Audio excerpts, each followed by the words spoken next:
Bonjour à tous, donc aujourd'hui on va faire un travail d'exploration de la donnée. Pour ceux qui l'ont déjà fait, vous pouvez quand même rester regarder cette vidéo parce que je pense que vous ne l'avez certainement pas fait avec l'éditeur Power Query. Et donc ça sera intéressant de voir comment est-ce qu'on peut faire cette première tâche d'exploration de la donnée et d'analyse de notre dataset avec Power Query. Pour récapituler, nous avons déjà téléchargé notre dataset, nous avons ingéré la donnée et nous avons sélectionné l'option transformer la donnée qui nous a permis d'activer du coup l'éditeur Power Query. Une fois que c'est fait, nous allons sélectionner l'onglet affichage et dans cet onglet, nous allons cocher la case distribution des colonnes. Donc en cochant la case, nous avons désormais la possibilité de voir quelles sont les colonnes qui sont uniques et celles qui ne le sont pas. Par exemple, on sait que l'ID est bien unique, donc à 100% de lignes uniques. Nous avons également l'attitude qui a des valeurs uniques, mais également celles qui se répètent. Et c'est pour ça que nous avons ici la possibilité de voir du coup le pourcentage et le nombre de valeurs uniques, le nombre de valeurs distinctes. En sachant que le nombre de valeurs distinctes, c'est le nombre de valeurs différentes qui vont exister, tandis que le nombre de valeurs uniques, c'est le nombre de valeurs qui ne se répètent pas. Donc voilà. Également, nous allons continuer à explorer, on a longitude, code postal, etc., etc.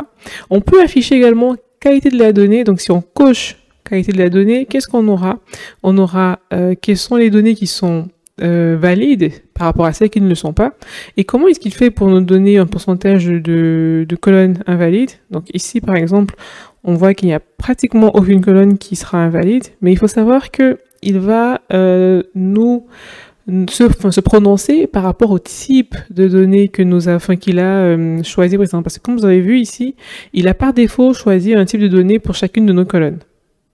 Donc c'est un peu comme ça qu'il va faire pour déterminer est-ce que par rapport au type qu'il a défini, enfin qu'il a trouvé par défaut par rapport à nos colonnes, est-ce que le type, est-ce que toutes les valeurs sont valides ou est-ce qu'il y a certaines valeurs qui ne correspondent pas au type et c'est pour ça qu'il donnera un pourcentage d'erreur. Également, il vous dira si vous avez des lignes qui sont vides dans votre colonne. Donc ici, on peut voir qu'on a 25% qui correspond à 253 lignes vides. Donc voilà, cellules vides, pardon, etc., etc. Ensuite, si on veut comprendre un peu plus la donnée, on peut faire profil de colonne. On peut sélectionner, ou plutôt cocher la case profil de colonne, et là, on aura encore plus de description par rapport à notre colonne. Donc là, on peut voir le nombre, on peut voir également l'erreur, on peut voir si c'est distinct ou pas, on peut voir si c'est unique ou pas. Donc il faut sélectionner une colonne pour pouvoir avoir ces informations-là. Donc par exemple, moi je vais sélectionner la colonne service ou ville. En sélectionnant la colonne ville,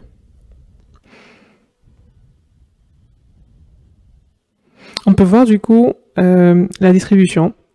Donc, quelle est la distribution de mes colonnes? Je vois que j'ai 1% qui correspond à Paris, j'ai 1% pour Toulouse, etc., etc. Donc, grâce à ça, j'ai la distribution de mes colonnes.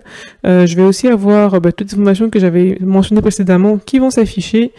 Voilà, donc j'ai pas mal de descriptions par rapport à mes différentes colonnes. Donc, il suffit à chaque fois juste de sélectionner la colonne et j'aurai à chaque fois l'information correspondante. Donc, une fois qu'on a compris tout ça, on peut décocher celle qui ne nous intéresse plus forcément. Donc, moi, je vais décocher distribution de la donnée. Non, je vais la laisser. J'ai plutôt décoché profil de colonne et qualité de la colonne. Voilà.